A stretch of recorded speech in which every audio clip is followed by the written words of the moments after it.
Hello guys, welcome back my YouTube channel. तो मैं इस चैनल में अभी न्यू आई हूँ और मैं आप लोग के साथ कुछ शेयर करना चाहती हूँ स्टडी मटेरियल का। तो अगर आपको इंग्लिश सीखना है तो आप इस तरह का किताब लेकर अच्छे से खुद से कर सकते हैं, चीज़ों को अच्छे से समझ सकते हैं। ये बुक जो है मेरे भैया ने मुझे सजेस्ट किया है और मैं काफ़ी चीज़ें जान चुकी हूँ, बहुत सारी चीज़ें इस बुक के माध्यम से। तो मैं आप लोग को बताऊँगी कि मैंने इसमें क्या क्या और कैसे कैसे पढ़ा है।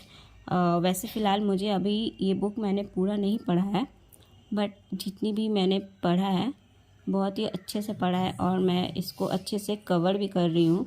और मैं उम्मीद करती हूँ कि मैं आप लोग के साथ इस वीडियो में जो भी बताऊँगी अच्छी चीज़ें बताऊँगी और जो मैंने खुद पढ़ा है अच्छे से, मतलब जो मैं अच्छे से जानती हूँ बस मैं आपको वही बताऊँगी, कुछ गलत नहीं बताऊँगी। तो मैं आप लोग के साथ ये वीडियो इसलिए शेयर करना चाहती हूँ क्योंकि बहुत से लोगों को इंग्लिश बोलने में बहुत ही परेशानी होती है, मुझे भी होती है। अभी भी मैं भी अच्छे से इंग्लिश नहीं बोल पाती हूँ, बट क्या है कि थोड़ा सा बेसिक क्लियर रहता है ना, तो इंग्लिश बोलना आसान हो जाता है।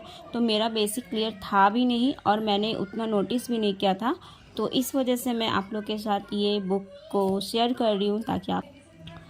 तो सबसे पहले इसमें है कि कुछ कंटेंट्स विषय सूची है कि जो जो इसमें चैप्टर दिए हुए हैं वो सारे दिए हुए हैं लिस्ट में। तो ज़रूरी नहीं है कि इसमें जो भी पूरा दिया हुआ है वो हम लोग करेंगे, ऐसा कोई ज़रूरी नहीं है। कुछ कुछ का तो बेसिक नॉलेज रहता ही है सबको। तो मुझे तो बिल्कुल ही नहीं थी, मुझे तो ये भी नहीं पता थी कि अल्फ़ाबेट्स क्या होता है, लेटर्स क्या होता है, मुझे ये सब कुछ भी पता नहीं था। लेकिन जब से मेरे भैया ने इस बुक को अच्छे से बताया है तो मैं समझ पाई हूँ कि हाँ इंग्लिश में क्या क्या होते हैं। और इस बुक को पढ़ी हूँ, अभी तक तो ज़्यादा नहीं पढ़ी हूँ, तो और आगे और पढ़ूँगी।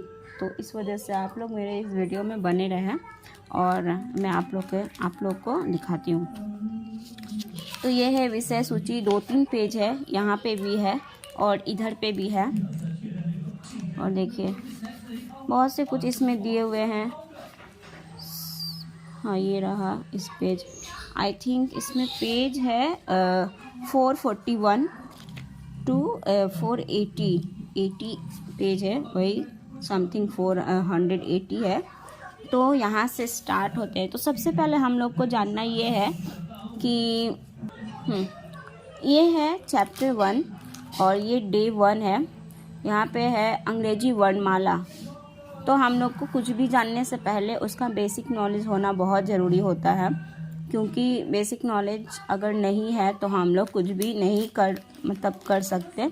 तो इसमें वर्णमाला है, तो किसी भी भाषा को पढ़ना या समझना या लिखना, जो भी उसको उस भाषा की अक्षरमाला या वर्णमाला का ज्ञान होना आवश्यक है। मतलब ये तो लिखने के लिए, पढ़ने के लिए या फिर उसको जानने के लिए उसका एक अपना वर्णमाला होता है और वो सब हमें जानना बहुत ज़रूरी होता है। हमें ये सारी चीज़ें आते हैं जैसे कि ABCD हुआ, ये सब।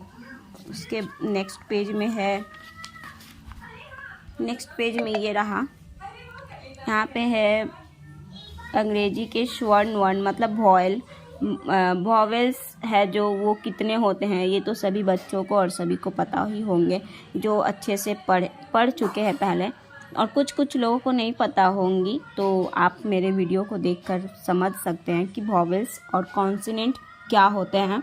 तो सबसे पहले हम जानेंगे कि लेटर्स क्या होते हैं। तो लेटर्स उसे कहते हैं जो, जैसे कि ABCDEFGHIJK, ए से जेड तक के। और ये लेटर्स जो है 2 तरह के होते हैं, एक स्मॉल लेटर और एक कैपिटल लेटर। तो इसकी कैपिटल लेटर्स पढ़ते हैं, उसके बाद स्मॉल लेटर्स। कैपिटल लेटर्स ये रहे ABCDEFGHI, ये है कैपिटल लेटर्स जो आप देख रहे हैं बड़े बड़े अक्षरों में। और ये रहे यहाँ पे स्मॉल लेटर, ये छोटे छोटे अक्षरों में लिखे हैं, तो इसको हम लोग स्मॉल लेटर बोलते हैं और इसको हम कैपिटल लेटर बोलते हैं। वैसे तो ये कैपिटल लेटर और ये स्मॉल लेटर, तो ये तो हम मतलब बोलते हैं ना, एक होते हैं वोवेल्स और एक होते हैं कॉन्सोनेंट। वोवेल्स 5 होते हैं और कॉन्सोनेंट 21। टोटल होते हैं 26 लेटर। सुनेंगे कि वोवेल्स कौन कौन से होते हैं और कॉन्सोनेंट कौन कौन से होते हैं। तो वोवेल्स जो होते हैं 5, A-E-I-O-U होते हैं, ये सारे हैं जो वोवेल्स हैं। और जो कॉन्सोनेंट है बाकी A-E-I-O-U को छोड़कर जितने भी लेटर्स हैं वो सारे ही कॉन्सोनेंट हैं।